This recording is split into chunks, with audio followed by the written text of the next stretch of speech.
Texas today ignoring yet another deadline to vacate the border. Will President Biden now take control of the Texas National Guard by force? Governor Greg Abbott weighs in, and NTD's Arian Pazdar brings us more. On Wednesday, Homeland Security said it demands unrestricted access to Shelby Park in Eagle Pass, Texas by Friday.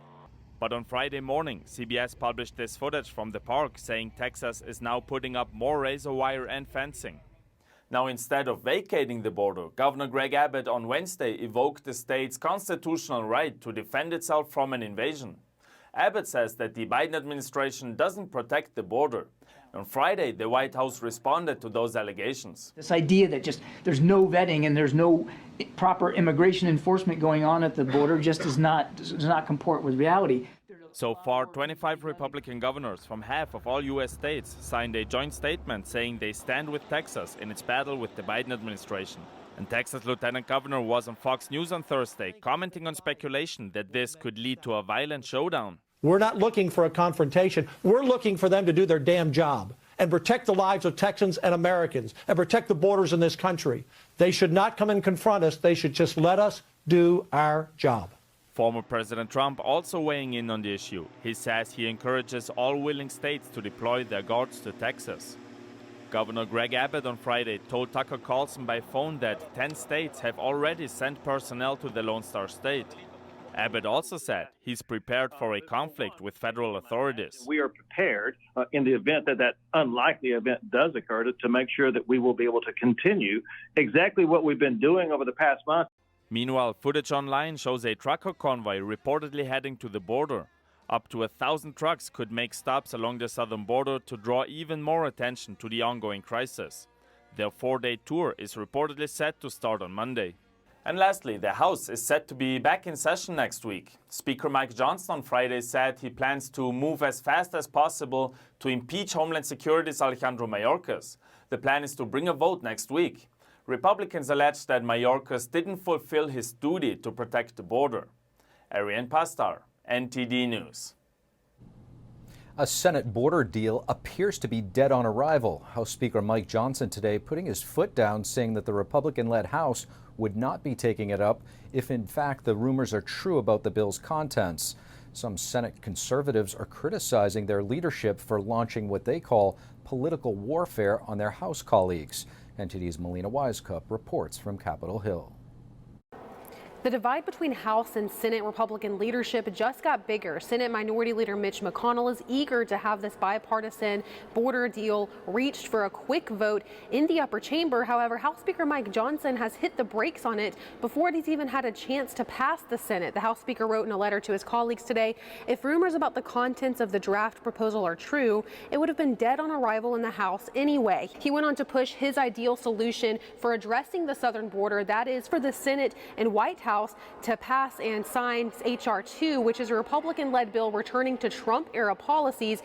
That bill passed the House with no Democrat support and was killed in the Democrat-controlled Senate. So if H.R. 2 doesn't make the day, then should we just quit? My answer is no. The bill hasn't even been released yet, or even a framework for that matter, which has outraged some Senate conservatives, some of whom are also upset with their Senate leadership for forcing a vote on a bill that they believe will only cause a political blow to their own party.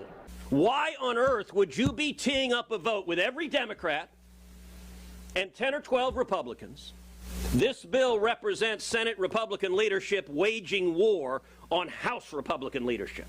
Some Republicans I spoke to said that they believe that Ukraine aid could pass without the border security provisions, considering how long these conversations have dragged on. But standalone Ukraine aid is yet again another tricky vote that has tough odds of passing the Republican-controlled House. Reporting from Capitol Hill, Melina Wisecup, NTD News. A freeze on new natural gas exports, the announcement coming as President Biden is seeking to court younger voters in his re-election campaign. The decision's effect on energy prices still in question. Joining us now live is NTD's White House correspondent. Good evening, Iris. So what did the White House announce today, and what exactly might be behind it?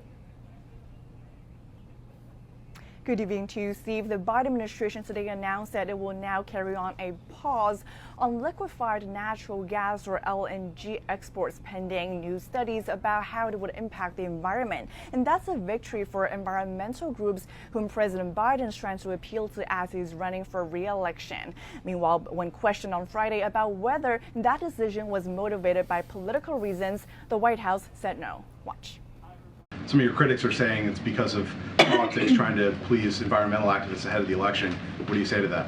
I think we've got to be clear-eyed about the challenges that we face. The climate crisis is that, an existential crisis, and we've got to be, I think, really forward-leaning into making sure that we're taking that head on.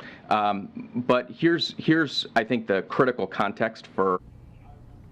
The White House argued that the timing was due to a combination of recent LNG infrastructure buildouts as well as new understandings about what it calls a threat of methane emissions. Meanwhile, the White House also did acknowledge that the younger Americans were key to President Biden's understanding and imagination of the climate change effects. Meanwhile, some 25 GOP senators on Friday wrote to President Biden calling on him to, quote, stop this short-sighted effort. And they argued that limiting LNG exports will not have any impact on the actual demand for liquefied natural gas around the world, and adding that this decision might only help Russia, as Russia can just produce more natural gas and supply it to other countries. And Senator Joe Manchin, who belongs to the Democratic Party and who's also the chair of the Senate Energy Committee, is also criticizing this decision as a political one. Senator Manchin is vowing to launch investigations into the motivations behind this decision by holding some Senate hearings. Back to you. NTD's Iris Tao reporting live from the White House. Thank you, Iris.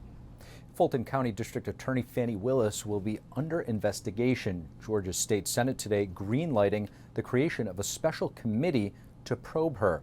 Lawmakers approving the new panel by a vote of 30-19. This after bombshell allegations pointing to an inappropriate affair between Willis and her top prosecutor, Nathan Wade. The allegations stem from a court filing by former President Trump's co-defendant, Michael Roman. Roman suggesting that Willis paid Wade more than $650,000 since his hiring, and that Willis has benefited from his earnings by taking luxurious vacations with him on his paycheck. Thank you for watching the Capitol Report. If you want to see our full broadcast, check us out at epochtv.com.